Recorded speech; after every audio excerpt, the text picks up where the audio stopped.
Hey there, beautiful brown girls. Hey, how are you? Happy Monday. Happy Monday. Welcome to the replay for those of you who are tuning into the replay, and welcome to the live for those of you who are coming into the live. It is another beautiful Monday.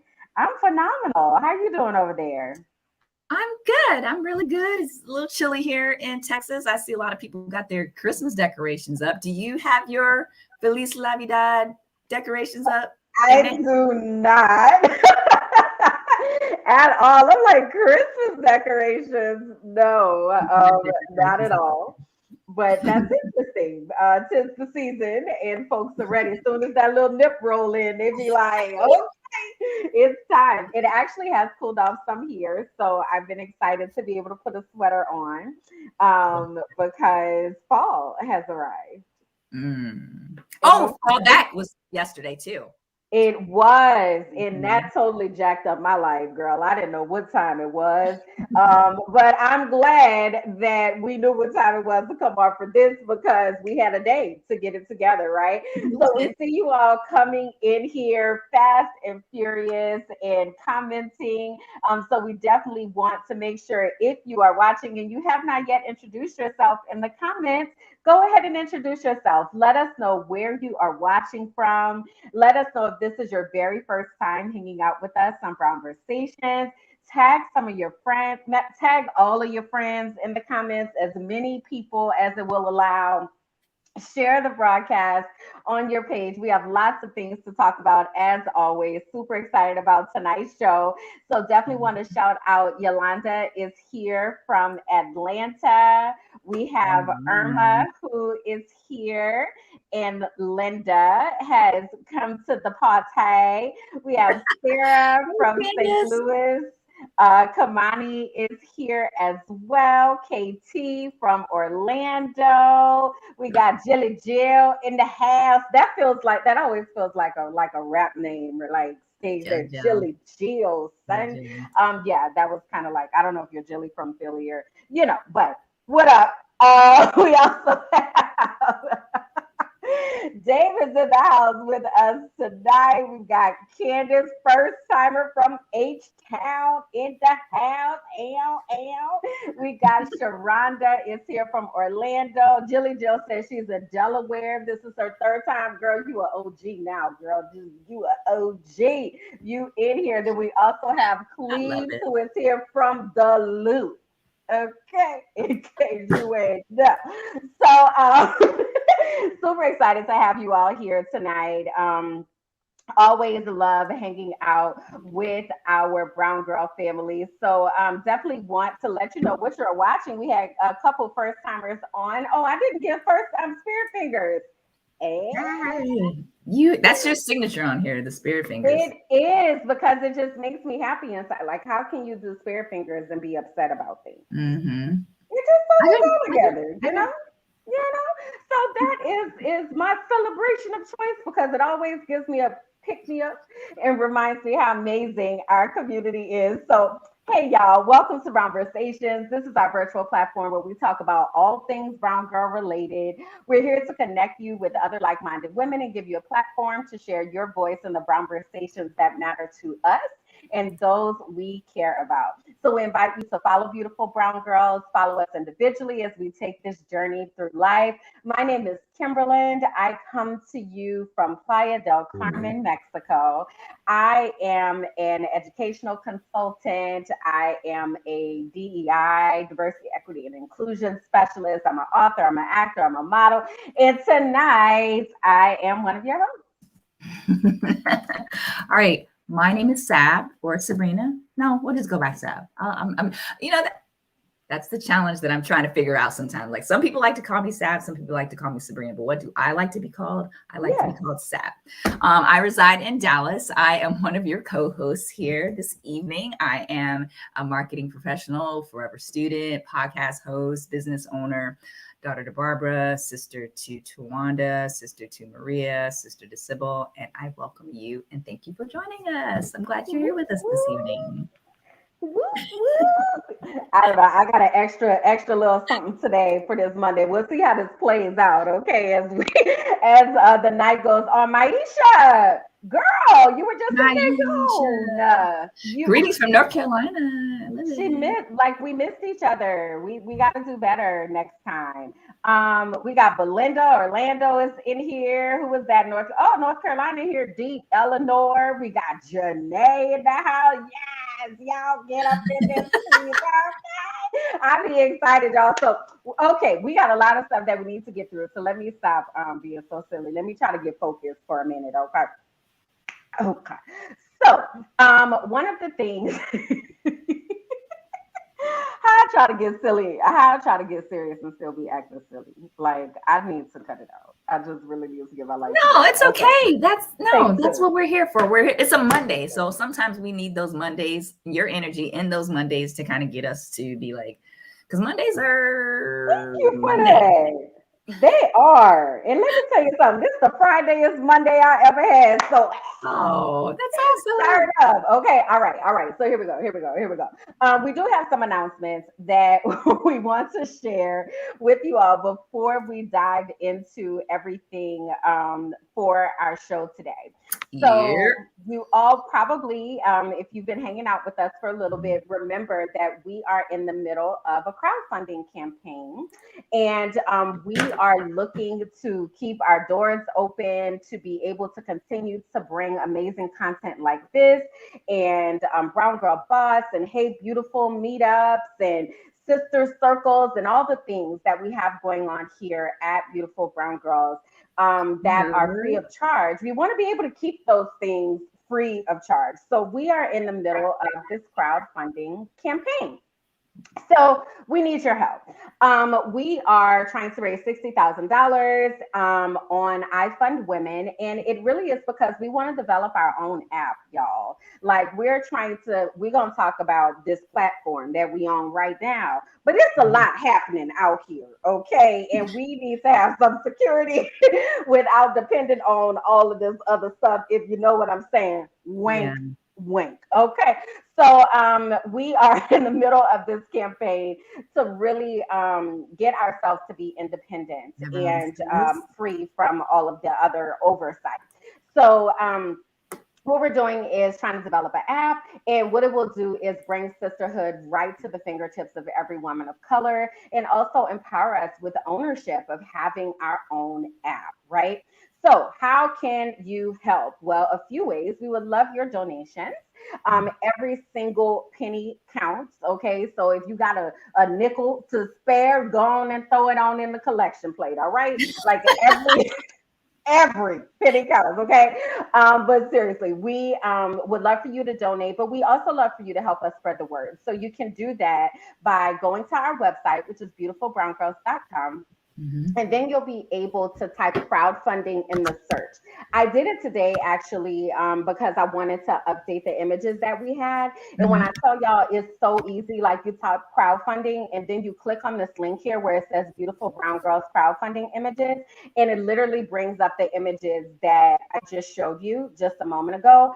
And then this other link underneath it, if you click it and where it says crowdfund captions and hashtags, it literally has captions written for you. Like you don't even have to think about what you're going to say. Because sometimes, we don't be knowing like how we want to put the words together and whatnot. We done already took the guesswork out of that for you. So it is there and it is ready for your use. So when you donate, what you get to do is you get you some beautiful Brown Girls merch. You get our signature t-shirt with our new and improved Beautiful Brown Girls logo on it, so that you can be a walking billboard and let people know about Beautiful Brown Girls and how amazing it has been to you. So again, we want to kind of keep that in the forefront of our minds. And again, spread that far and wide, share it on your pages so that other people will know as well. Okay. I wanted to wear my shirt tonight, and I'm still waiting on mine in the mail. I do have another one, but I just didn't want to wear the same shirt that I've been wearing for the past couple of weeks. I was just like, yeah, this lives forever on the internet. So I'm like, did we see Sabrina in that shirt before? I wanted to wait for another shirt. So that's why I didn't wear it. The other shirt that I'm wearing on here. Well, I'm in Mexico, so my mail is a little bit delayed. But yours won't be because you all are most likely in the States. So when you donate, you will get your shirt and you'll be able to rock it wherever. So again, we just dropped the link into the comments. So you can feel free to click on that. Also, y'all, we're looking for people to submit testimonials. So you've been with Beautiful Brown Girls. You've gotten something out of the time that we've spent together. We want to know about it. It doesn't have to be long. You don't have to write a novel, but we really want people to understand the impact of this community that we're building here.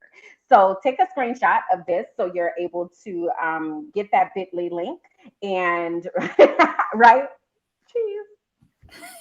Okay, so that you'll have that bit.ly link saved. I didn't even think about that, Sam. I'm like, take a screenshot. Meanwhile, I'm like, looking crazy. I hopefully y'all didn't take the screenshot at that moment, but definitely would love your testimonials. Also want to make sure that you are connected to our VIP member space. This is our member space where, again, we are free from the algorithm, free from the things that are happening here in social networks. And this is our own Beautiful Brown Girls social network. And this is what we are trying to build into that app community. So totally go over to members.beautifulbrowngirls.com so you can check that out and see what we have to offer there. Woo, child! I felt like I was doing a commercial, honey. Okay. Thank you, Kimberland. She got it all out. We hope that you all got the information that you needed, but just know that she did all that. We did all that just because all of this information is important. And we just really want to, every episode, every Brown Girl Boss episode, she repeats this information because we're trying to raise the funds. We're trying to get the coins for the group. Yes. So thank you, Kimberland. So we're going to start with new and upcoming releases. So HBO Max has entered the Black Classic Show mix. They have added some shows that I feel that we all know and love. I don't want to assume, but I'm kind of assuming. So HBO Max has joined the mix. So they've added shows like Parenthood, Martin, Hanging with Mr. Cooper, the Jamie Foxx Show, In the House, like all of those classic shows that we know and love. They are now on HBO Max. They've also, like, I initially had paid for like BET Plus to see only Martin, but then I canceled it because I'm just like, only thing I'm watching is Martin. So now I have AT&T, so I get HBO Max for free. And I'm wondering, do y'all get, yes, if you have AT&T, you get HBO Max for free. You can watch Insecure for free. What the what? All of that. So yeah, we just wanted to see some of the things that are new released on all of these streaming platforms. I haven't seen Hanging with Mr. Cooper, In the House, Mr. J. Like all of these are shows that I would actually love to watch. Which one would you want to watch like first? Which one would you be like, I'm gonna put this one on deck first? Oh, the Jamie Foxx Show. Because he's really, you said that quick. Well, Martin is a given. Like I've been watching Martin already, so like I would, with this new platform, with an HBO Max, I would start with the Jamie Foxx Show. What about you? What about you, ladies? I think I would start with In the House. I liked the Jamie Foxx Show, but I don't think I was like a super fan of it. Okay. I don't remember being like, oh my gosh, Jamie Foxx Show is on. Let me go watch. Like I feel like it was like, oh, Jamie Foxx is on. I'll watch that. Like type of thing. But within the house, I remember I loved Maia Campbell. Like I just really related to her character. And of course, Alfonso Ribeiro was on there. You know, so and you know, I felt like it was a good combination. Totally. Yeah. A couple of folks said Martin. Again, I'm probably an outlier, but Martin was not really my thing. It was another one like. Okay. Is it because like it wouldn't age today necessarily because of all of the?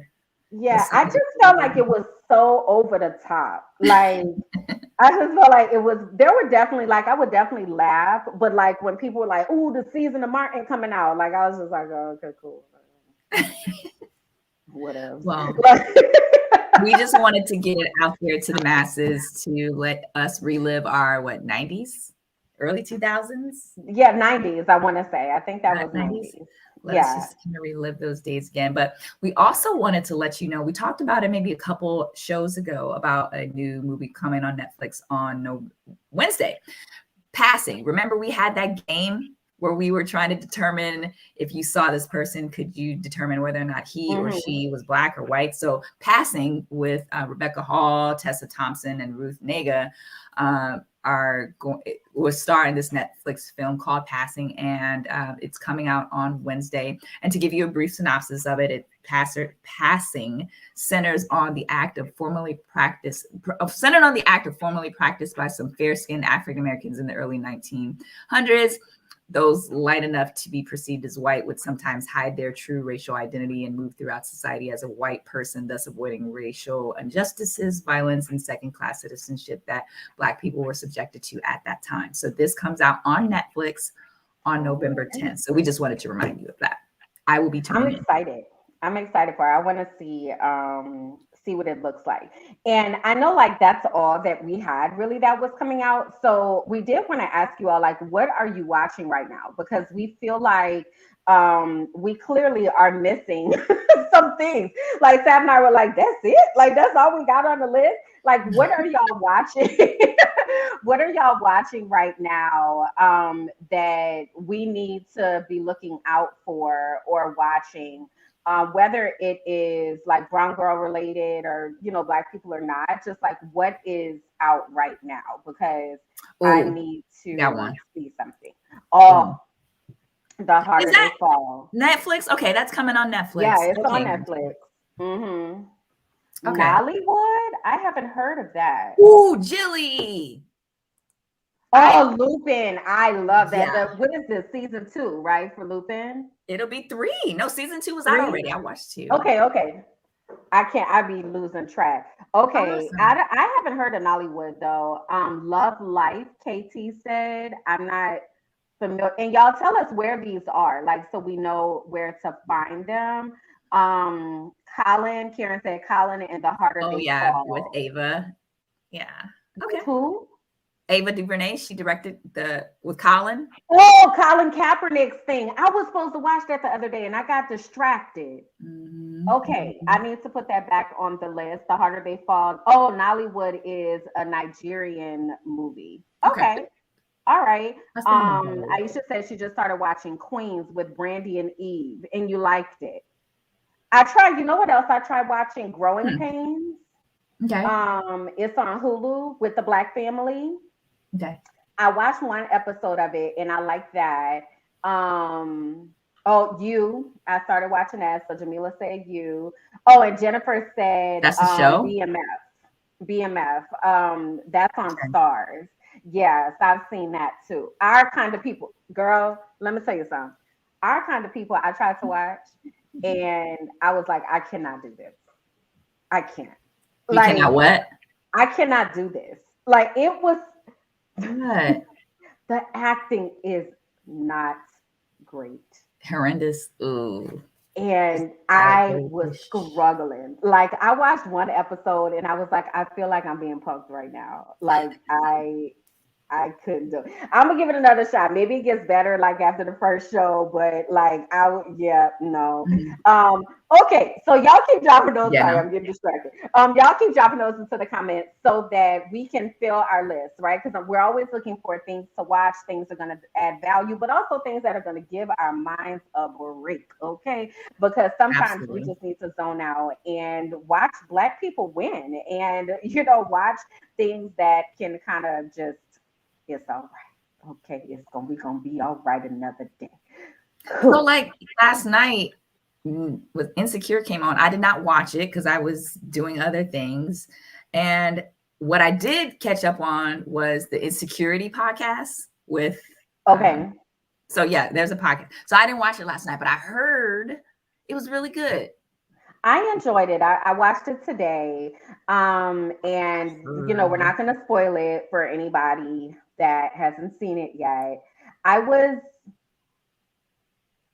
frustrated, yet sympathetic, yet wanted to air fight, like the whole episode. Like it was, I felt some feelings, and I was like, man, whoo, like I Yeah, kind of I like ended it like heard. that. Oh, I can't wait to Yeah. watch it. Oh, So check it out. I did appreciate it, but yeah, I went through a gamut of of emotions. all So right. so having said that, we're gonna jump into our top news topics, but we have a couple updates prior to jumping into the new news for this week. So first So, off, go ahead. Reverend Jesse Jackson, we talked about him maybe back in August, I believe, and he was the famed civil rights leader and two-time professional presidential candidate.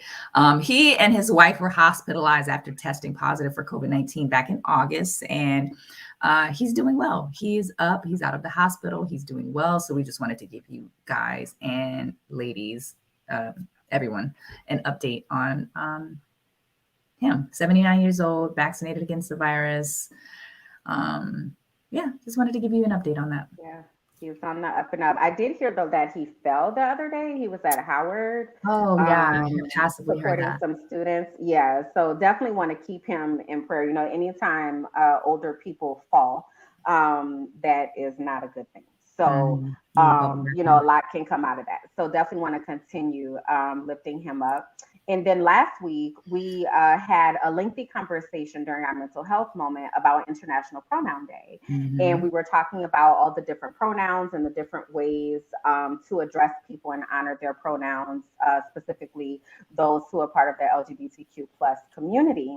And we ran across this update that the US is now issuing the first passport with a gender neutral marker.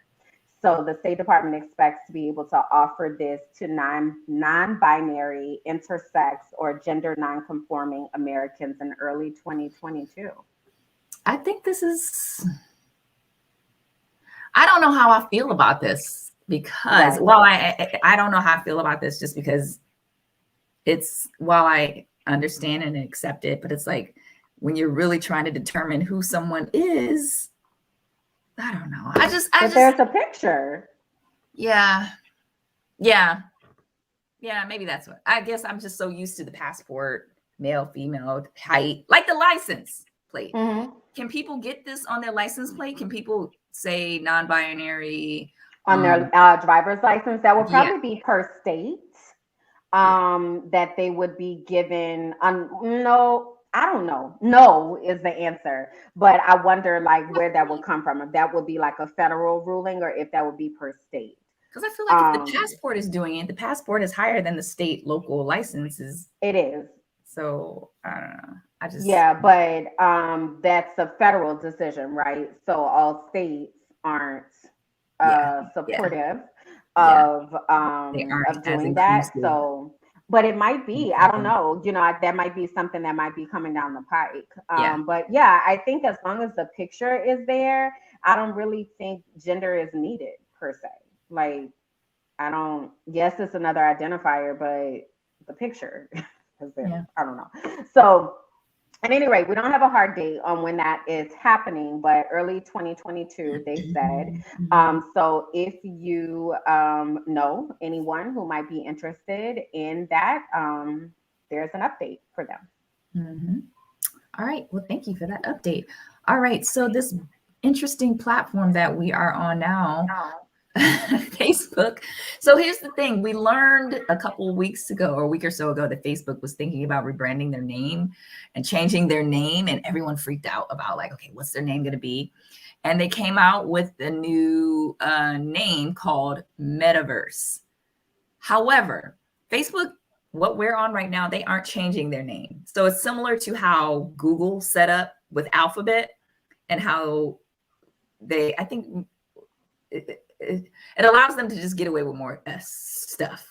So they have the Alphabet Group, then they have Facebook, and then all the other. It's like another LLC, like a LLC. Yes, exactly. So yes. So news dropped that Facebook changed its name, that as Mama gave them, officially going by Meta. And they said it's going to be So it's not a full name change. So it's just for them to rebrand themselves so that they could be more inclusive and more, they wanted to make it a more virtual world, like a 3D world, complete with like avatars and customizable homes, like The Sims, I'm thinking. So that's what I think of. Gaming, they already got gaming. They already got fitness. So they're just trying to be all You know what I saw though the other day? I had logged into Instagram for something and I saw the logo at the bottom. You did? Okay. I did. And I don't was know it Facebook anywhere or was it just Meta? It was Meta. Yeah. But it was on Instagram. And I was like, ooh, like we're really changing stuff. But I don't know like what page I was on that allowed me to be able to see it. But I did see that. So you know, that this is why I'm gonna say again, we have our crowdfunding campaign because all of this is a lot. So yeah, we'll keep an eye on that and see what happens there. All right. So we found this story. I thought this was really interesting coming out of LA, where LA is giving 3,000 households $1,000 a month with a new guaranteed basic income program that they're coming up with. And they launched this, and it's essentially guaranteeing a set income, $1,000 a month for qualifying citizens in Los Angeles. So the application process for the city of nearly 40 million, it's called LEAP. And it's their basic income guarantee program for Los Angeles Economic Assistance Pilot. And it's just another way for citizens to stay afloat financially in the midst of the global coronavirus pandemic. And the program, again, will give 3,000 households $1,000 a month, but they have to have at least one dependent or a child in their home. And their mayor, Eric Garcetti, said its name perfectly captures what we're doing here in LA, because we're taking a big leap forward in our generational fight to end poverty, to break the back of our addiction to poverty here in America. So applicants have to be over the age of 18, and they have to have an income that is at or below the federal poverty line. In addition to, they must also show that they are experiencing financial or medical hardship due to the COVID-19 pandemic. What do we think about this, Kimberland, ladies community? What do we think about this? So I was just like another check. I was just reading Karen's comment here. She said that sounds good, but I'm cautious of what they expect from the citizens. I'm wondering what that might look like. Like I would imagine there are definitely going to be more than 3,000 people that are going to apply for this. So I really wonder how they're going to narrow that down. Like, what is that? Is it going to be a lottery system, or like how are they going to narrow down who those families are? And then to Maisha's point, are they going to have to pay it back? Is it going to be considered additional income? Where is that coming from? So I'm definitely all for people getting assistance. Like, yes, leap us all out of the things. I just wonder if it's like first come, first serve. Like, I don't know. I'm wondering what that's going to look like. And I see a few questions here. Eleanor said, how long will it last? That's a good question. Because you become dependent on these. Like, that's why you hear about a lot of people, not dependent, but you hear a lot of people not going to work. I see a lot of for hire signs everywhere all the time, because people just don't want to go back to work. So when you're constantly pumping, so I'm wondering if other cities are going to try to duplicate this. And if they do, this is just another instance where like people, like the government is giving me money. I don't need to go to work. And Eleanor, that's a really great question. But I get it. Like, we're all going through it. But at some point you have to take the training wheels off and get people back to work. And at this point, you're kind of handicapping them in a way by like giving them money because, I feel, what's the word? Is it D word? I need my memory medicine. It's like, it's a D word.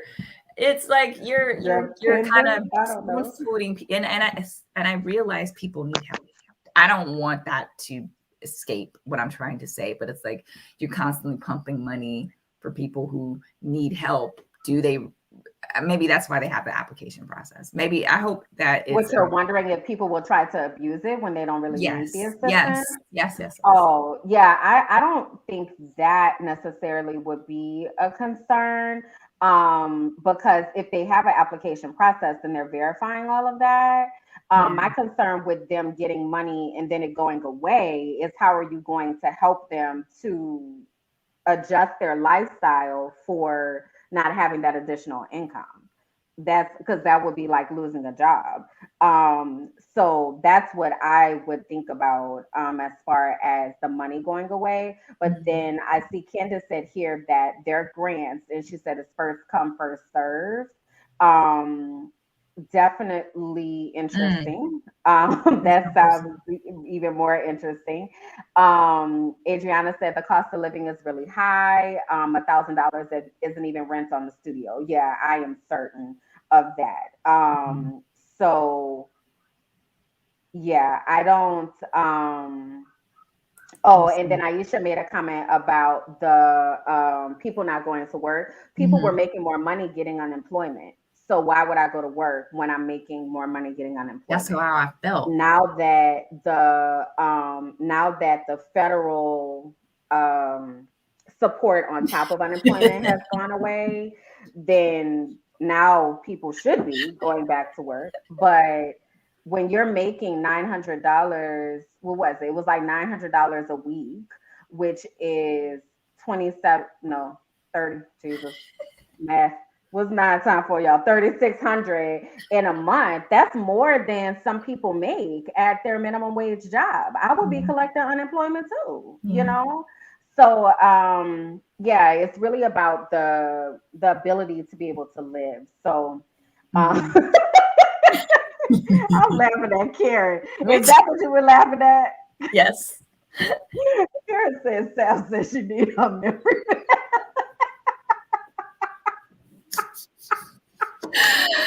I'm telling y'all.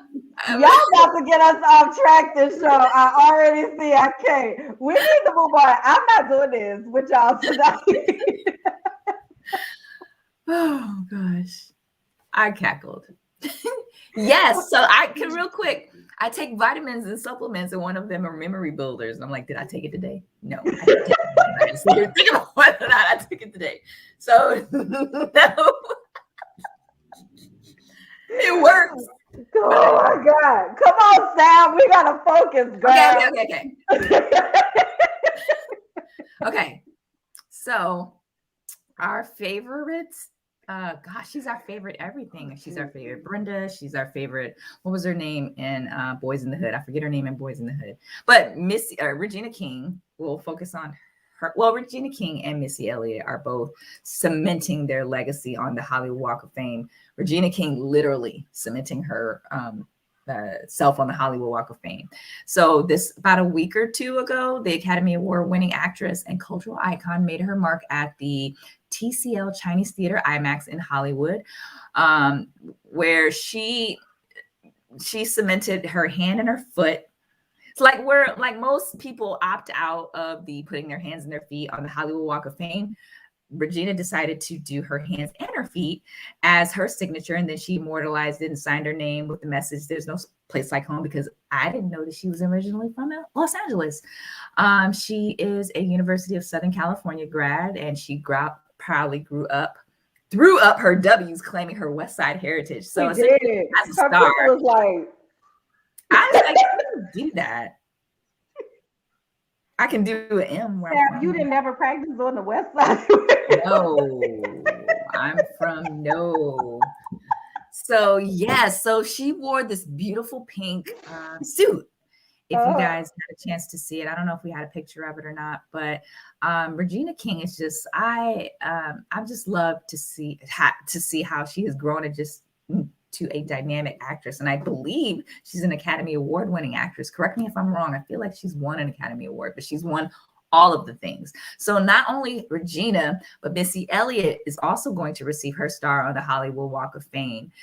She will be the 2,708th star on the Hollywood Walk of Fame. So the Get Your Freak On MC will become, like I said, the 2,708th star added to the strip. And she will be she will be supported by her friends, Sierra, Lizzo, and her longtime manager, Mona Scott Young. They'll assist in the unveiling of her star, which will go under the category of recording. So congratulations to Miss Regina King. Congratulations to Missy Misdemeanor Elliott for getting their stars, much deserved stars, on the Hollywood Walk of Fame. Yes. Remember when she was in the Super Bowl a couple years ago and they were just like, with what's her name? Who that, Missy? Yeah, she was in there with somebody and they didn't know. A lot of kids didn't know who Missy was. And I'm like, what are you guys? These children don't be knowing good music, girl. You already know that. Girl, yes. No, but I was laughing so hard because first of all, it must be some type of genetic situation where y'all can't throw up the dunks. Because you and Land were like, y'all can't do it. But then I started having flashbacks to college because in college, for some reason, I thought like I was from the West Coast and me and my friends used to be practicing crip walking. New Orleans, West Coast. Yo, when I tell you the people from California used to be at the gym parties, crip walking. Erica in here, she'll tell you that we used to be going through there, throwing stuff up, don't even know what we're doing or spelling out. It was so funny. So I got a tickle fest. Excuse me and pardon me on that.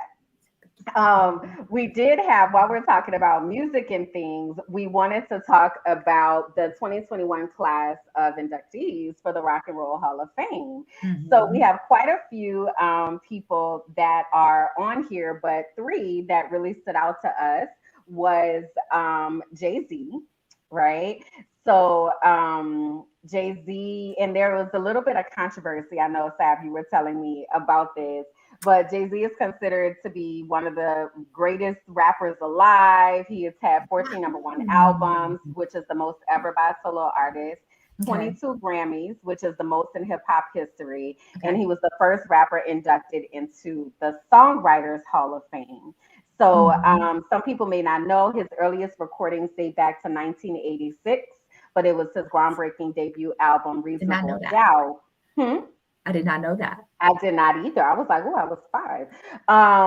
But his groundbreaking debut album, Reasonable Doubt, is what turned heads at Rockefeller. Jay-Z is famously known for saying, I'm not a businessman, I'm a businessman. So his impact is extended beyond music, including fashion, sports ownership, music streaming. We know that he now is part something in the NFL and doing the halftime shows. And in 2019, he became hip hop's first billionaire. That's pretty big. Yeah. Why are you being like that? The controversy was the levels of popularity and credence, is that's the word, that like it should have been LL first. Like LL, I guess LL. I mean, I have no dog in this fight, but I get why a lot of people were just like LL. Why is Jay-Z going in the same time as LL? LL should have been in there and it should have been LL first. And I'm just like, look, they're both in there. Just be happy, right? Because they both had a lot of credits to their name. Yeah. He's an actor. Go ahead. I was mentioning that LL is an actor. He's a rapper. He's a writer. What else does he do? I mean, I don't know. It's just he's been around a lot, and that's what I was going to say. I was going to read some of the stuff here about LL. Yes, please. They said that LL has been called the Little Richard of hip hop. So he combines his youthful exuberance, massive charisma, and incredible music talent. He was still a teenager when he became the face of Def Jam. So his 1985 Radio was the label's first album, and he ushered in hip hop's second wave with hard-hitting singles like "I Need a Beat," "I Can't Live Without My Radio," and "Rock the Bells." His work with Def Jam paved the way for future label mates such as Public Enemy, the Beastie Boys, and Slick Rick.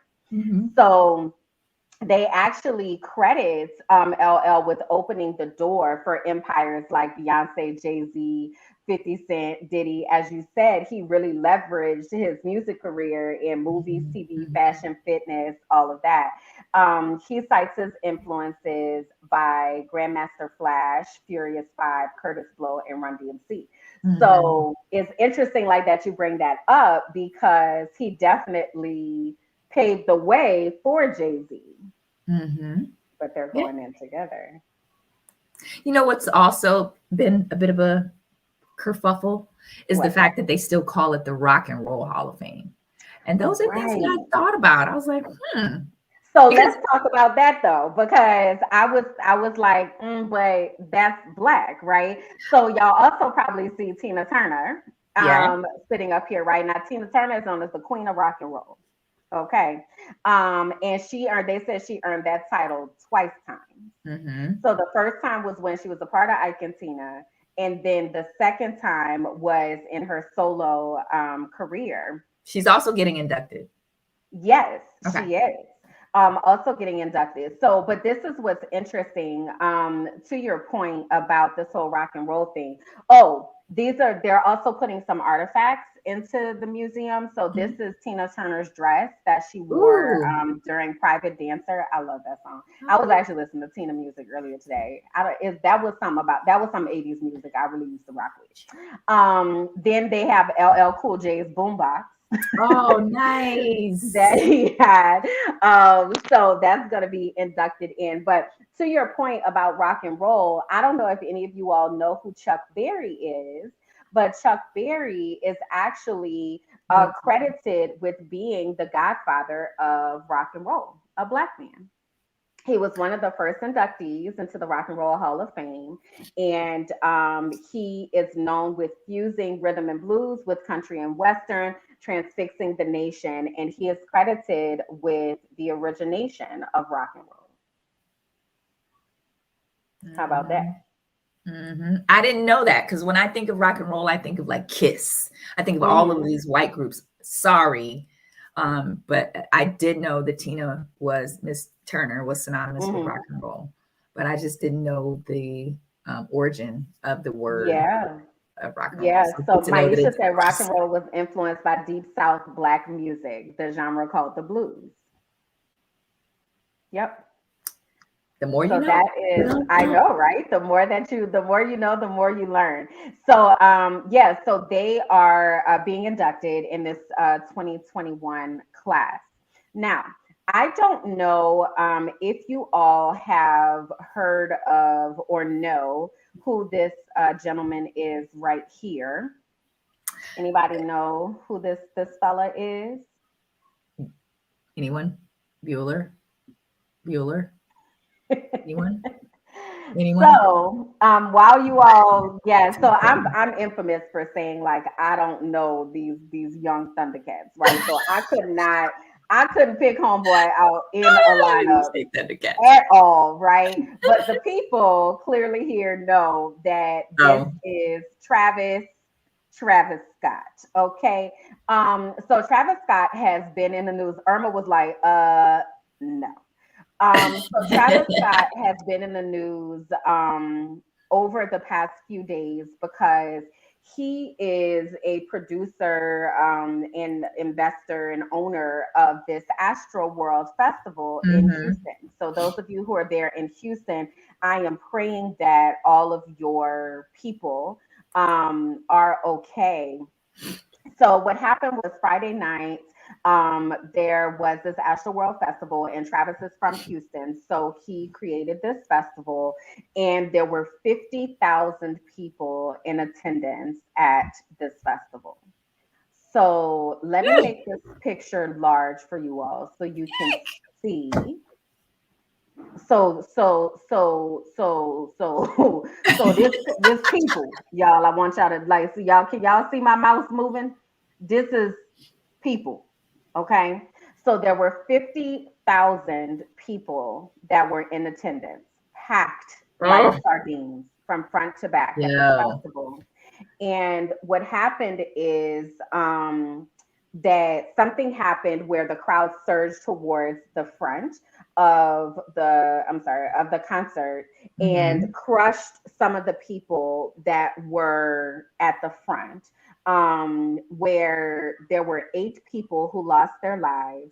There were dozens of people that were seriously injured in critical condition, what have you. This was a ticketed event. There was actually footage that happened right when they were showing the gates opening, that the VIP gates got busted down because people like rushed that. So like security couldn't handle what was going on out there. So again, 8 people lost their lives. People are some people are still in the hospital. There's been a lawsuit that has been filed for someone who was there and cited that Travis nor Live Nation, and Live Nation are the ones that own Ticketmaster, that they did not have appropriate security, appropriate infrastructure to handle 50,000 people. So that has come out. And then today it also came out that Travis Scott said that he was going to cover the funeral expenses of those who were killed at the festival and provide mental health services to those who were affected. When people are talking about it, they continue to talk about how traumatic it is, like how Travis was still performing while people were literally lying dead on the ground.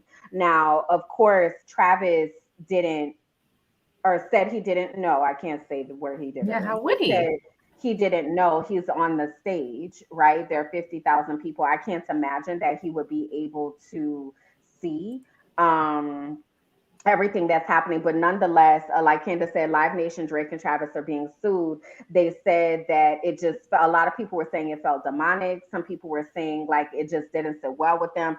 It was a lot. It was a lot that was going on. But one of the things that we wanted to ask you, and there is an apology that did go out. This was Travis's apology, and then Travis and Kylie put out an apology. But he said he's devastated by what took place last night. My prayers go out to the families and all those impacted by what happened at Astroworld Festival. Houston PD has my total support as they continue to look into the tragic loss of life. I'm committed to working together with the community to heal and support the families in need. And then he thanked the first responders in the park for their immediate response. So what we wanted to ask you all and all of that was, is this like, does this, I don't even know how to say it. Are people going to festivals? I guess that's the first question. But then also, does this news, if you were somebody who was considering going to a festival, does this news make you reconsider that? Well, I probably wouldn't go to a festival of this size. I would go to like an Essence or a place where I know that the decorum or would be a little bit more not crazy. Because at Essence, like you have a seat, like it's not just. And they aren't going to rush the stage at Essence. They aren't going to rush the stage at these festivals. Not.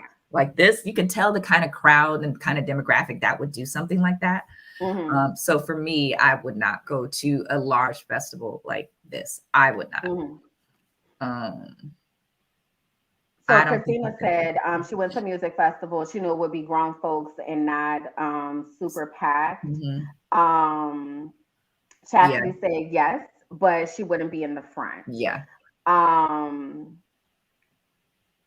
Let me see. Aisha said this has happened at several other concerts in the past. There was a festival in the 60s, same situation. Too many people, no seating. People got trampled, died.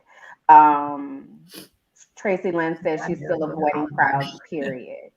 So I would not be at anything remotely close to this at all. I don't even know if I would go to Essence Festival right now.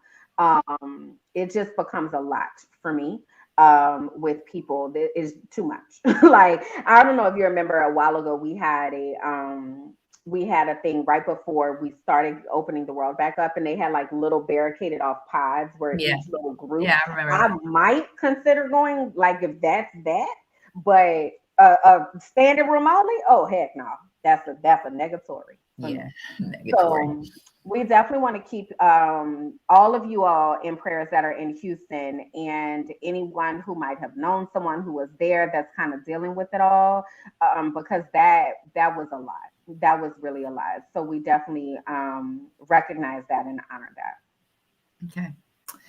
All right. So next we are going into our COVID updates, which there are quite a few. So we talked about the last episode about the vaccine advisors, or the U.S. Center for Disease Control and Prevention voted unanimously on Tuesday to recommend giving Pfizer's COVID-19 vaccine to children ages 5 to 11.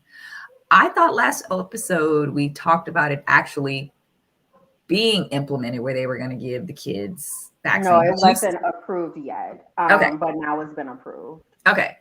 So yeah, we talked about that. So I think every parent obviously needs to make the best decision for themselves and their family and their kids. But when you hear about kids getting COVID and then catching it at school and then bringing it back home, those, because they've opened the schools. I don't even know if kids still wear masks in school. I see it every once in a while.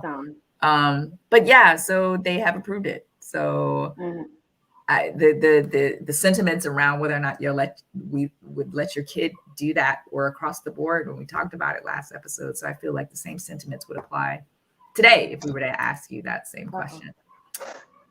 Speaking of kids, on that same vein, so there was some controversy surrounding one of our favorite Muppets getting vaccinated.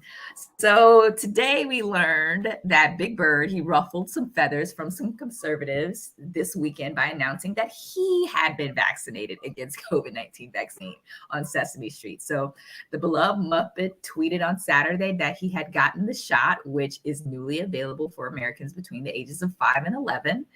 And Big Bird has been a fixture in children's television and their lives since 1969, but is officially 6 years old.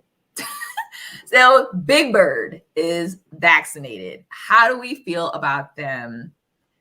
Because he's obviously influential. He's a staple. So your kids watch this. Yeah, I'm not surprised. I think they're pulling out all the stops to hit it at every angle. So okay. That's all I have to say about that. I think it's interesting. Christina said he talked about vaccines before in the past, so this isn't new. Okay, I didn't know that. All right, I didn't know that Sesame Street was They've done like COVID town halls and all that kind of stuff. Okay, so I'm not surprised. I feel like they would hit it from the top, the bottom, sideways. Like, yeah, okay. Yeah. Oh, and Christina said when we were kids, he talked about vaccines. Patrice said he supported vaccination in the 70s. Did he? So Big Bird has a track record. Okay, we didn't know. At least he's consistent. Put some respect on Mr. Bird. Okay, Irma said why we said we not attacking Big Bird. Okay, we put some respect on Mr. Bird's name. Okay. Can't do that to him or Snuffleupagus. Like Snuffleupagus. Put some respect on their names. Okay. I got my booster. I'm sharing with you all. I got my booster on Sunday. My arm hurts. I woke up this morning with a slight headache, but maybe that's because I was drinking wine last night, but I honestly think it was just because of the booster. But I mean, we all are, we react differently to these things. I made the personal decision to do it, to get vaccinated. And while I do work from home, my job isn't requiring me to do that. They haven't really talked about it yet, but there are a lot of employers out there who are potentially going to require that. Yeah. So a vaccine rule for larger employees, federal contractors, and certain healthcare workers are going to take effect on January 4. How do we... So I did hear that there was an injunction that blocked it. Okay. So I don't know that it's gonna officially go through or what have you. I've mentioned several times, I am not a fan of mandating that people have vaccines. Like, I'm just not. And I no, just no. I don't think that is okay. Okay. But speaking about that, the news had come out about your quarterback, Mr. Rodgers. and the fact that he was found to be not being fully honest about his vaccination status. And because of that, he's lost some endorsements because Did of he? I it. didn't know he He actually won. did. Yeah. So Like there was State some Farm type put out a of statement today. who did? State Farm, like, he has the Oh, they State Farm. did? Yeah, they put What out did a they statement. say?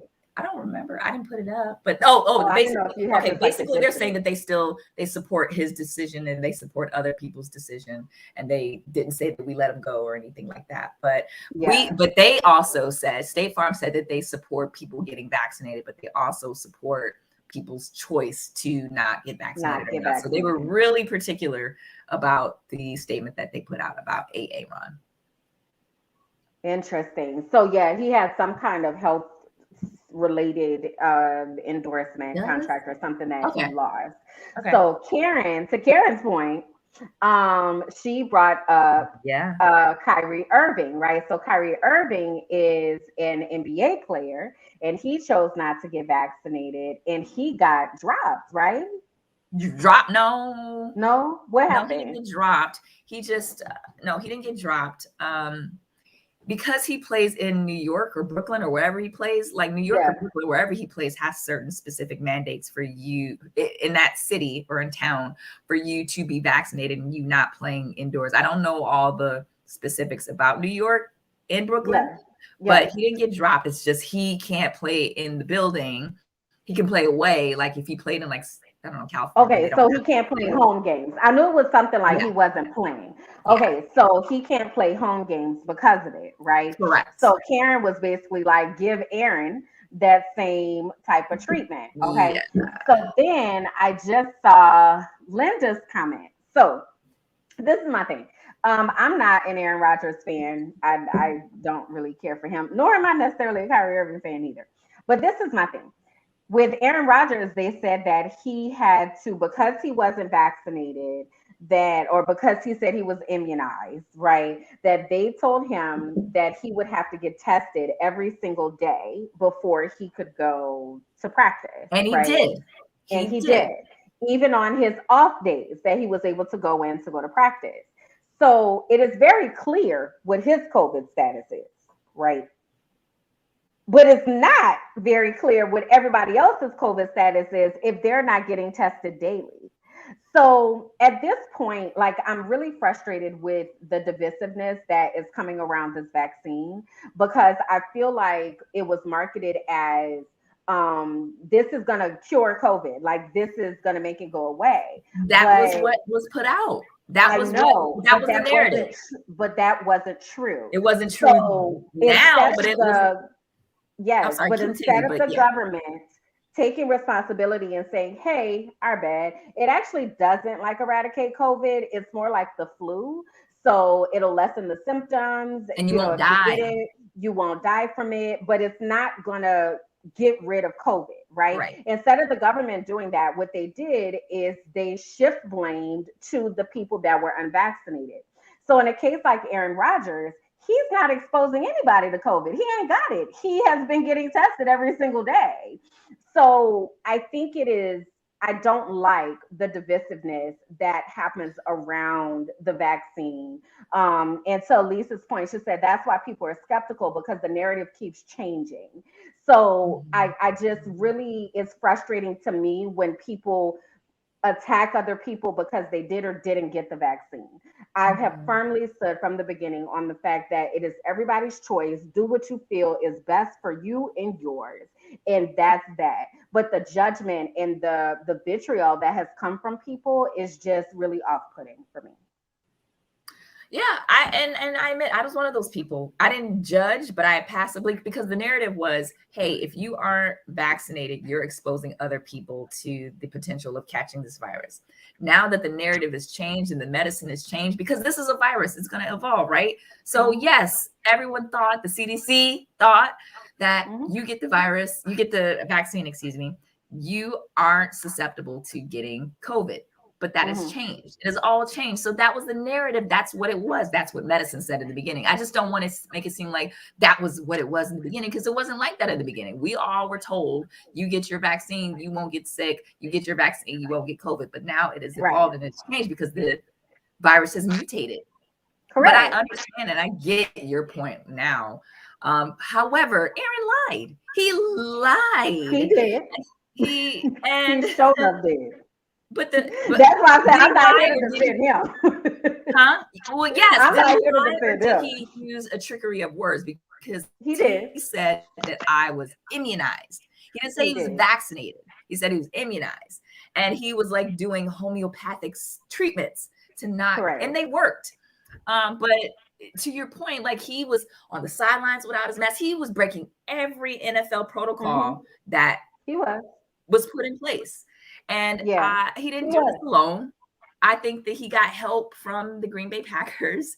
And was it Irma or somebody made a point about Kyrie Irving?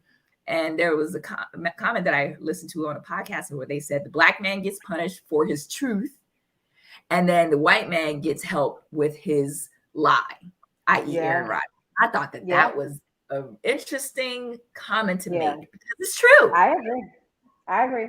I did want to correct. I said cure. It wasn't that they said it was a cure. They said that if you take the vaccine, you won't get COVID, and that's not true. So let me correct that because I see us in the comments going back and forth about that. But yeah, so my point: respect people's choice. Like people have a choice. Respect their choice, and that's that, right? You can have your opinion. You can, but I do not support making this a mandate for people unless we're going to make everything mandatory. If that's the case, then make it all mandatory. But if we're not going to do that, then I'm a no. I'm a hard no for that. So. All right. So we continue to advocate what Kimberland just said, make it your personal choice, but do what's best for you and your family. I'm doing what's best for me.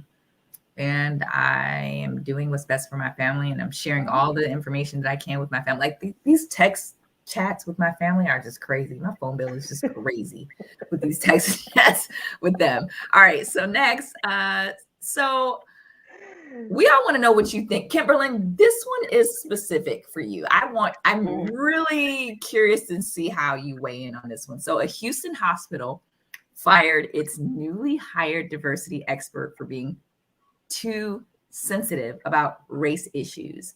So a Black chief diversity officer lost his job after flagging racial biases. His name is Joseph B. Hill for 4 days before he started his new role as VP, Chief Equity, Diversity, and Inclusion Officer. That's a long ass name at Memorial Hermann Health System.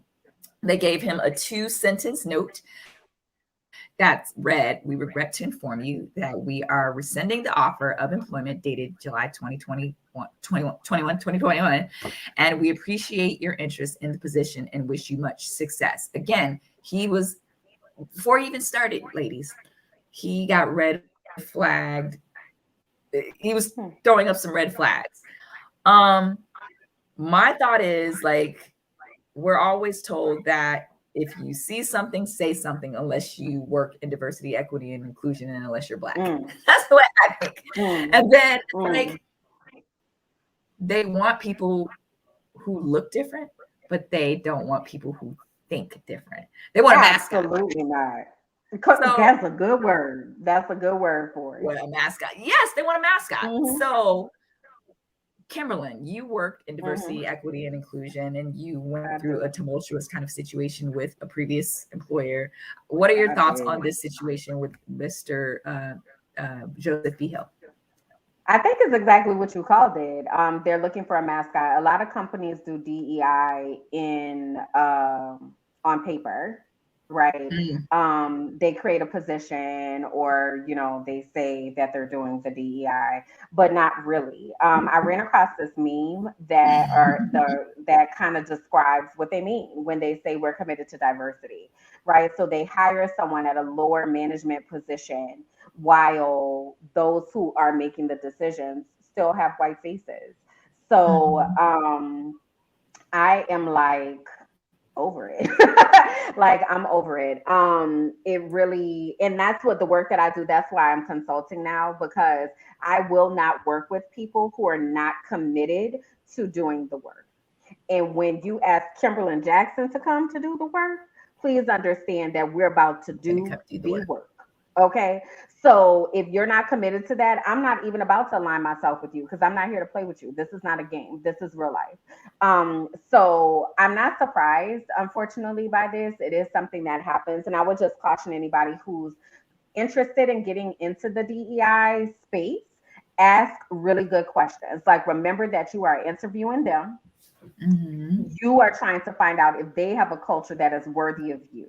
And you have to know where you stand. Like, I know I cannot come on the opening edge of you just now getting started on DEI stuff. You got to have some kind of something that you done already did, because that is not my ministry to be changing people's minds like that. Like, that is not my calling.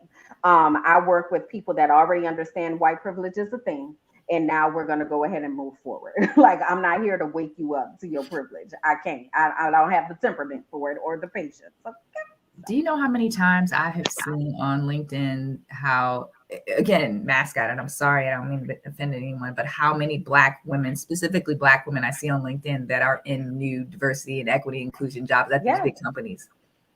I'm like, yeah. we'll see how long. Because they're throwing money at it. Black women are the safer choice, so we're the Yeah. ones that they choose, right? It's like it is a system, and I don't discount anybody who jumps into the position. Just know the trauma that comes along with it. Mm, So if y'all want to, like, I'll be talking about that on Minding My Black Ass Business, because there's a lot of trauma that comes along with being in these spaces when you think that people are actually going to do diversity, and they just sit up here using you as a mascot. So that's the caution to that.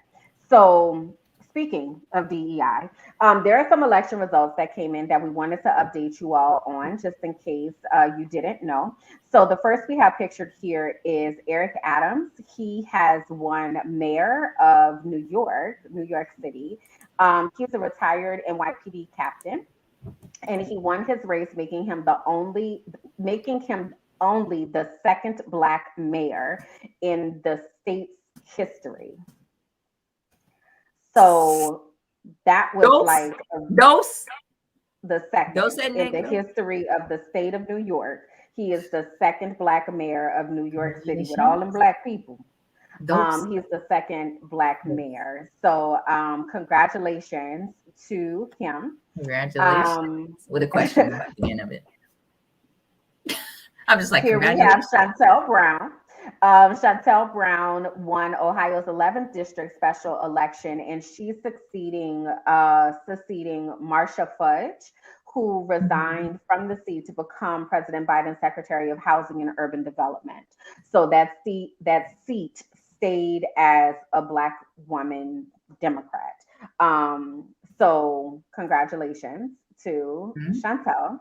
Then we have, very interestingly, over in Virginia, Virginia's gubernatorial race flipped. So they flipped from Democrat to Republican, and here we have Republican Winsome Sears, who was chosen as Virginia's first Black woman lieutenant governor.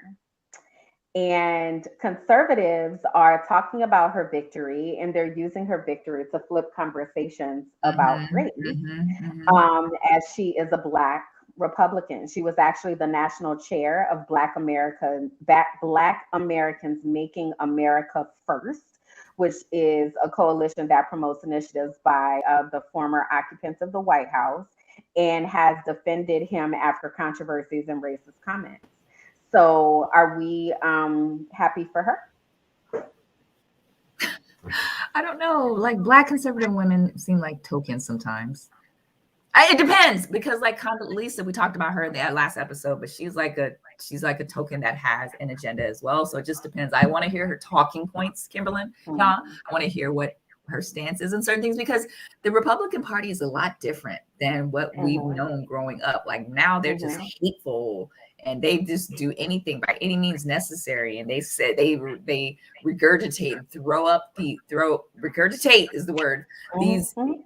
same talking points that mean ish. And they really don't give a ish about you. And who I think of as a Republican that I take a liking to is Michael. Is it Michael Steele? Something Steele? Mm-hmm.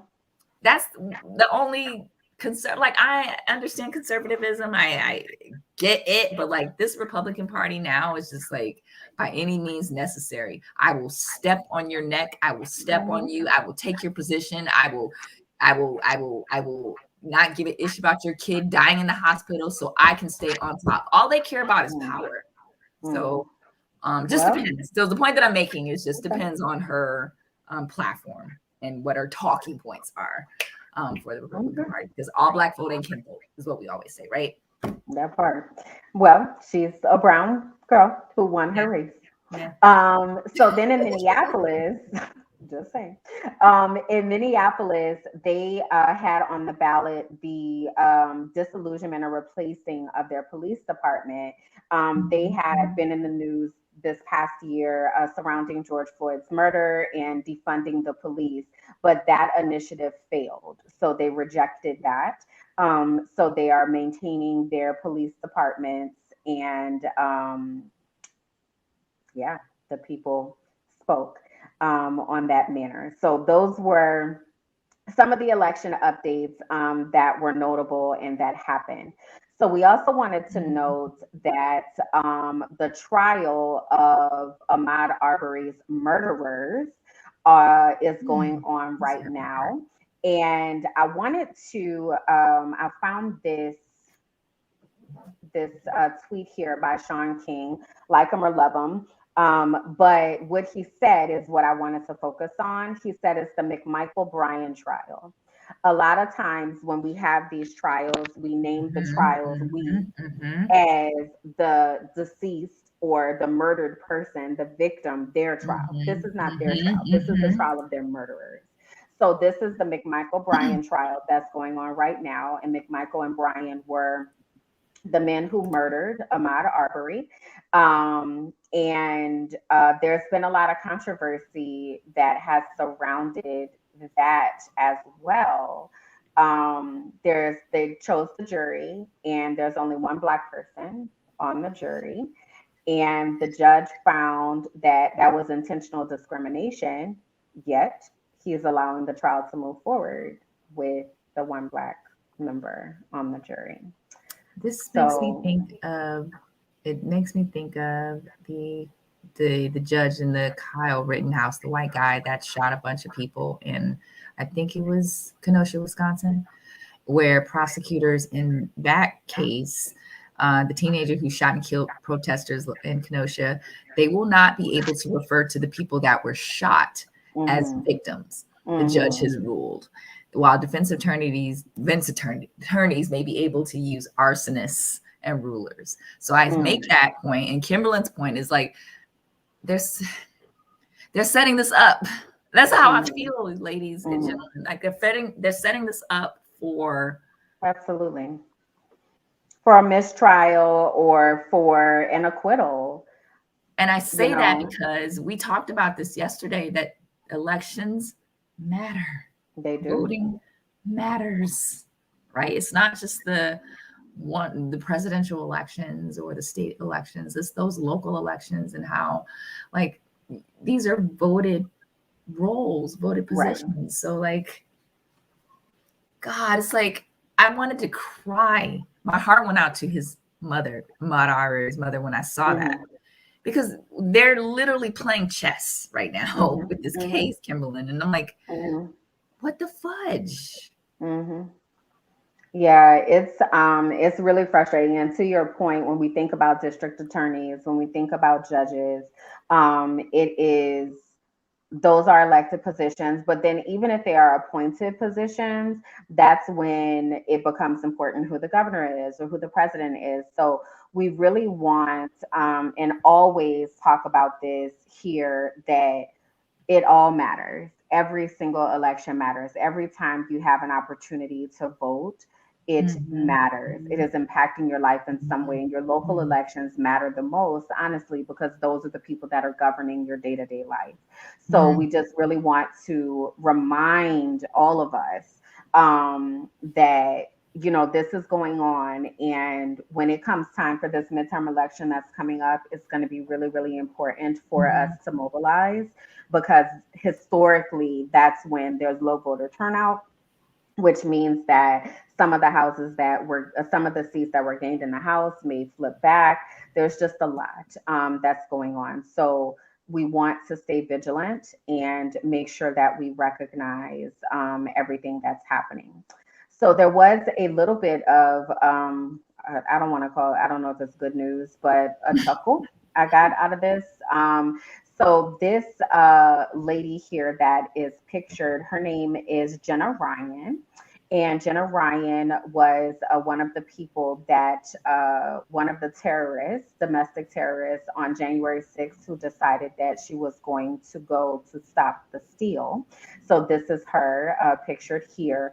And she put out this tweet and she said, can we show it in the single? Because I don't know if I can see it. I want to make sure. Yeah, sure. I'll zoom that in for you all. So what she said is definitely not going to jail. Sorry. I have blonde hair, white skin, a great job, a great future, and I'm not going to jail. Sorry to rain on your hater parade. I did nothing wrong. And we would like to share with you all that Jenna Ryan is going to jail. She was convicted. And she will be going to jail. Oh my God, Mom! Oh my God, what's happening here?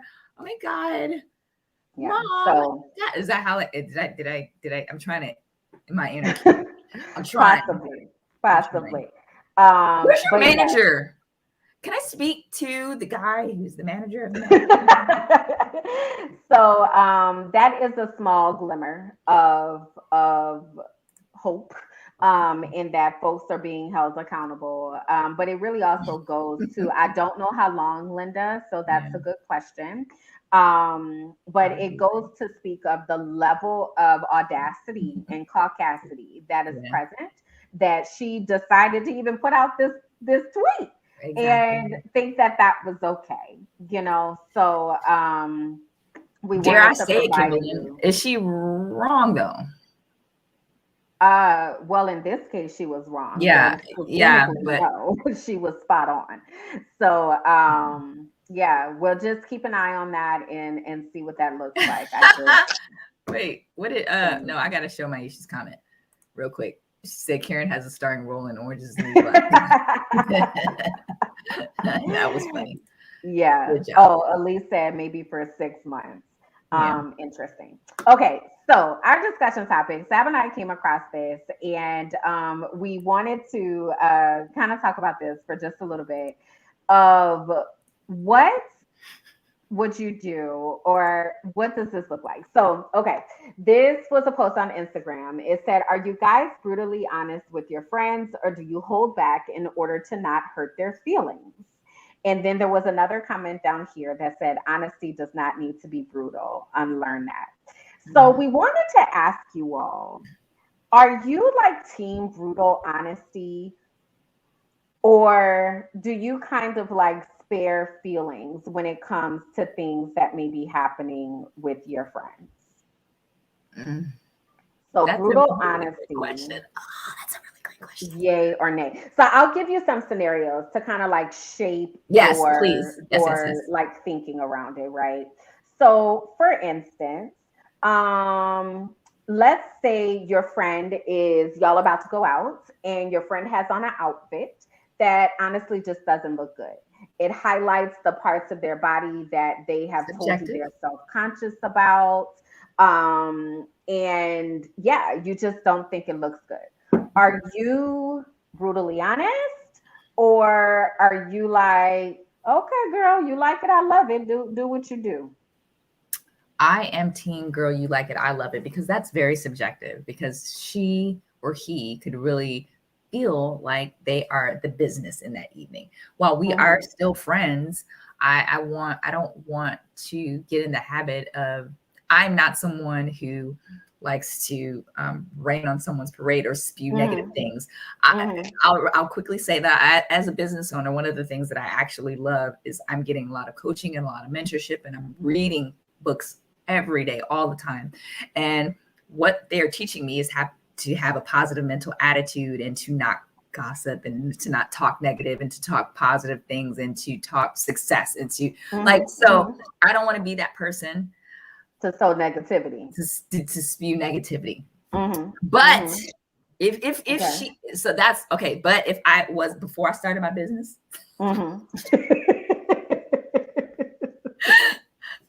I still wouldn't, because I want him or her to feel comfortable and confident in what they are in. However, yes, I wouldn't.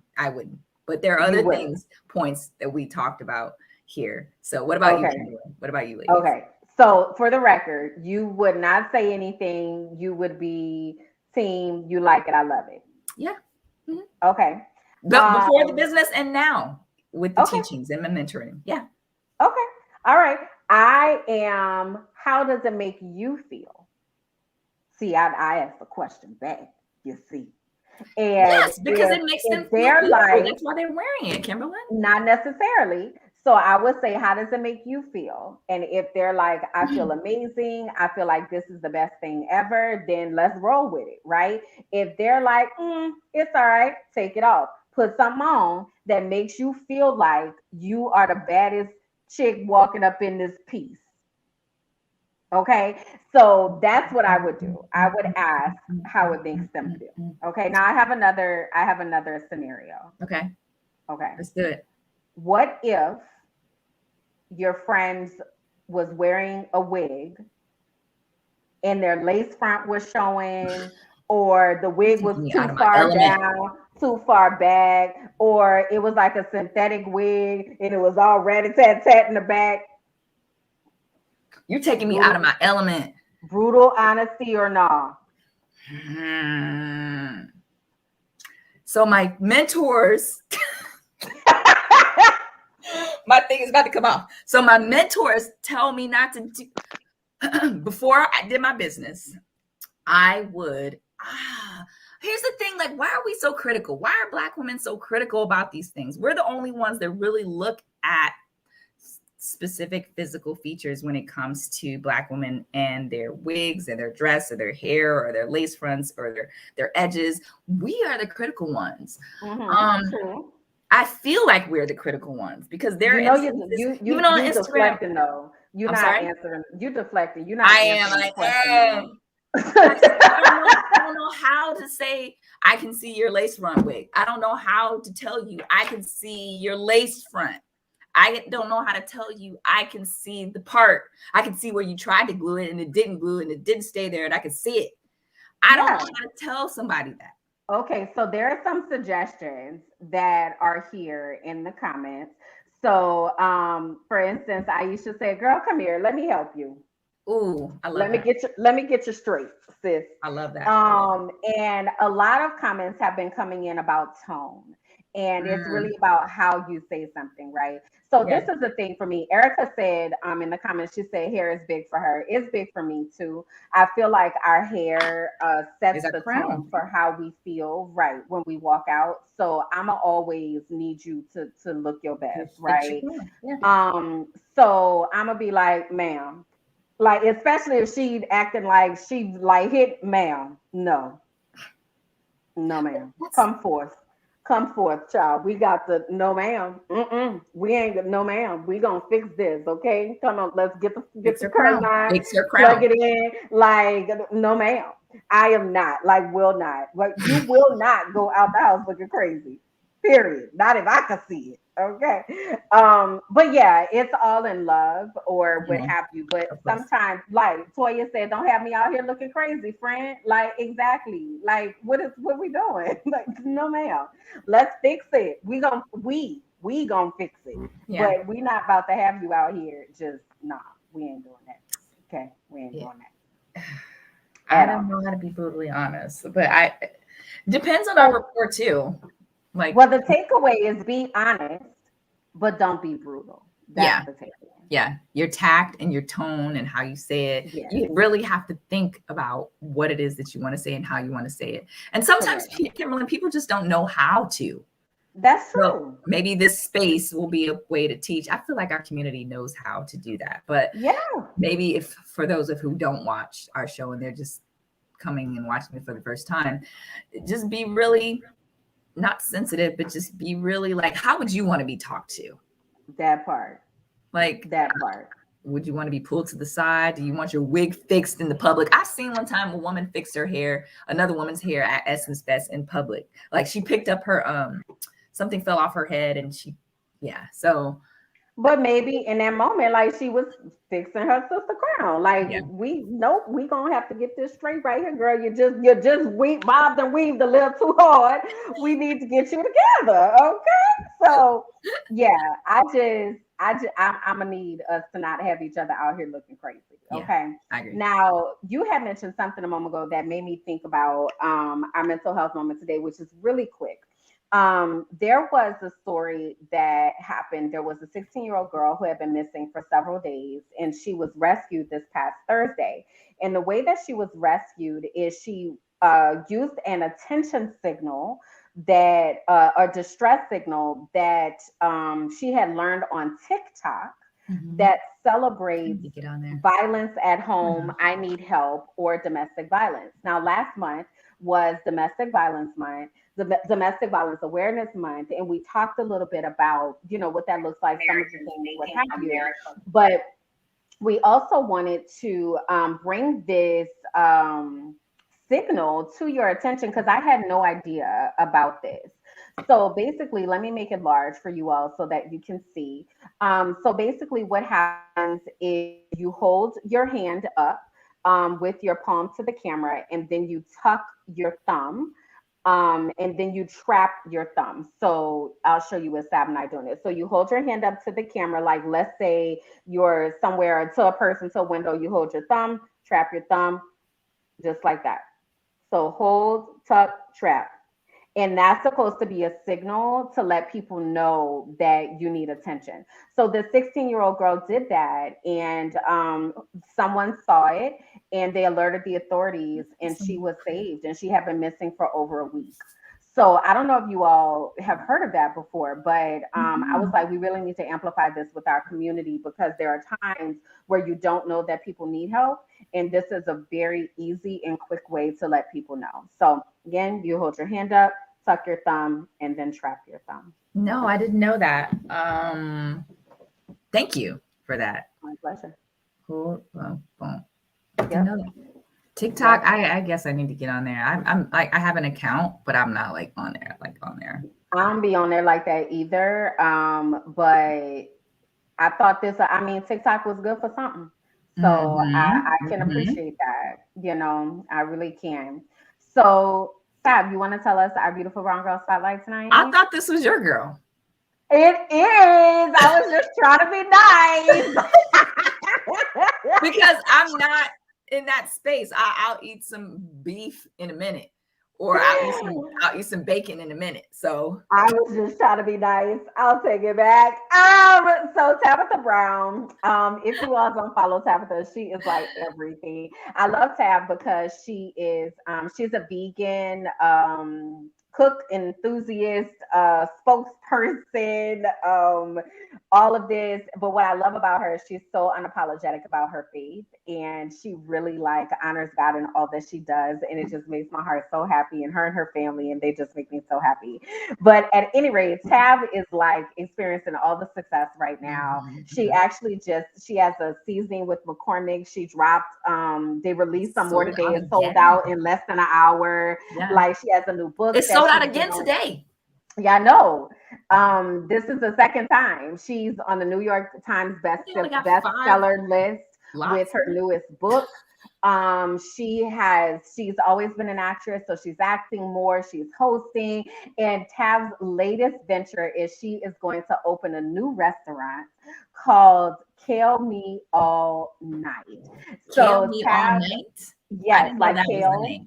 Oh, I'm sorry, Kale My Name. That's the name of it. Sorry, I was reading that picture.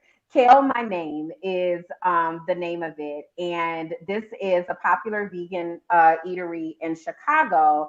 And when Tab was filming The Shy, she came across them and just fell in love with the concept. So she teamed up with the owner, Nemanja Gojubovic, to expand the restaurant. So she's now going to be co-owner and have a location in California in Encino. So when she broke the news to her followers, she said, "I'm opening my first vegan restaurant." She said, "Family, it's officially happening.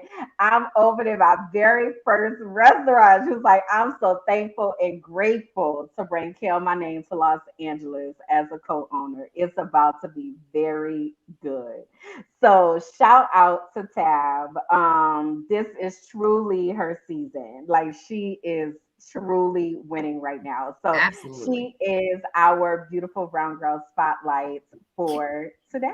Can I just say that, like, I have been passively following her, but I have been seeing her progress and glow up. I always know that she was just this positive person. And Yeah. some people are just like, how can you maintain that positiveness? I don't know. I don't question it. Because But what I that's who she do is. But what I do love about her is, like, at one point she talked about she was an Uber driver and Mm-hmm. she used to take people to this airport, this private executive airport. She remembered Mm-hmm. taking people to this airport. Stop me if you've heard this story. Let me know if you heard this story. And she would take people to this airport, and now her and her daughter, I believe, like a couple months ago, were at a similar airport, and they were the ones getting onto this plane, and they were the ones taking this private jet. And Yeah. she used to remember taking people to this private executive jet, and now her and her Yeah. daughter are the ones actually getting on this plane. So it's just beautiful to It watch is. her grow. Like, I started following her on TikTok, and then, she became an act. She's always been an actress, but I seen that Mm-hmm. she was an actress. I She's see, blowing up. seen her See, her recipes. voice is on the Calm Her app. voice is on Calm. I have not listened to it. I Yep. listen to other people on She Calm. is phenomenal. I She love her It's in beautiful to her watch family. her flourish. Hmm. So you can't Yeah. think of anything but positive thoughts for this woman and her family and her husband. So congratulations. Congratulations, Tab. So, having said that, we definitely want to make sure that you all are connected to us and all of the amazing things that we are doing here at Beautiful Brown Girls. We want to invite you to like us on Facebook, join our Facebook group, Beautifully Shaded, follow us on Instagram at Beautifully Shaded, and on Twitter at Beautiful Brown You. We would also like for you to check out our members network. So members.beautifulbrowngirls.com is where you are able to get VIP access to all of the things that we have going on. And y'all, it is a lot of them, okay? Um, so someone even mentioned while we were here that there's a whole conversation going on about brown conversations over in the members network. So definitely the conversation I continues love that, there. Julie. And, it is a very engaging community. There are daily things and ways to connect with the Yes. other beautiful brown Yeah. girls. So it's really an amazing space over there. We also want to just kind of leave you with this thought that our mission here at Beautiful Brown Girls is sisterhood, support, and self care. We want to create authentic friendships. We're here to swap stories, experiences, and ideas around our shared mission of love, inspiration, and acceptance with beautiful brown girlfriends locally and globally. So, we are again just looking to spread the word about this community and all of the amazing things that we're doing for brown women. I actually have a meeting with someone later this week where I'm trying to get connected to the Black community here in Playa del Carmen because we need a Beautiful Brown Girls chapter here. Like, this is a Wow. global initiative where we're really, really, really trying to support each other as brown women, and we need all of your help to make that possible. So, again, we need testimonials, we need money, we need exposure, we need to share the wealth with all of the people. So, having said all of that, Sab, tell the people where they can find you. Yes. So usually I give one website, but I'm going to start with a different website today. As you guys know, that ladies know that I have talked about me being a new independent business owner of an e-commerce business where I help bring value through health and wellness products. So the shop that I'm going to get, this website that I'm going to give today is shopwithsab.business, BIZ, like biz. That is my shop. not asking you to buy, but what I would love is for you just to go and peruse to see what you think. And if you are interested in anything, I would love to talk to you about it. I love what this business is giving me. It's giving me memory medicine. But in all truth, it's what I love is just the mentorship and the coaching that I'm getting on a daily basis from people. Like you are the 5 people that you surround yourself with. So for me to surround myself with people who are constantly affirming me and constantly giving me encouragement, it's a new journey for me. It isn't easy. It is hard and it's challenging, but I absolutely love it. And I'm continuing to do it. So I'll give that one today. Shopwithsab.biz. So yes, so that's where you can, I mean, all my other stuff is on there as well, but that's where I'm pushing today. What about you, Kimberly? So you can find me at KimberlandJackson.com. My Facebook page is Kimberland Jackson, Kimberland J on Instagram. I am currently on hiatus from my podcast, The Whole Child, but you can definitely go and check out some of the previous episodes on thewholechild.tv. I also am having a big merch drop this week. So a lot of guys have told me that they were feeling left out of my designs at mindofmyblackbusiness.com. So I have created something for the fellas, and that is going to come out on November 11th. Okay, so if you have not connected with me on Mind of My Black Ass Business, it's that on all social spaces, except on Facebook is with 2 Z's instead of S's. But definitely want you all to connect with me there, and can't wait to drop this new stuff on the 11th. So having said that, we will be back, you all, with our next show 2 weeks from now.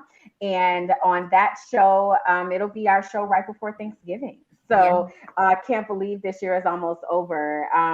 So we'll break the news on next show where there is some news that we're going to have to tell you all, but we'll break that next show. So anyway, definitely love you all with everything in us. Have an amazing week. We look forward to seeing you all. Remember to share this broadcast, y'all. Share it with people far and wide. Tag your friends in the comments. Remember that the Brown Conversation does not stop here. It continues. Smooches. Good night, y'all. See you.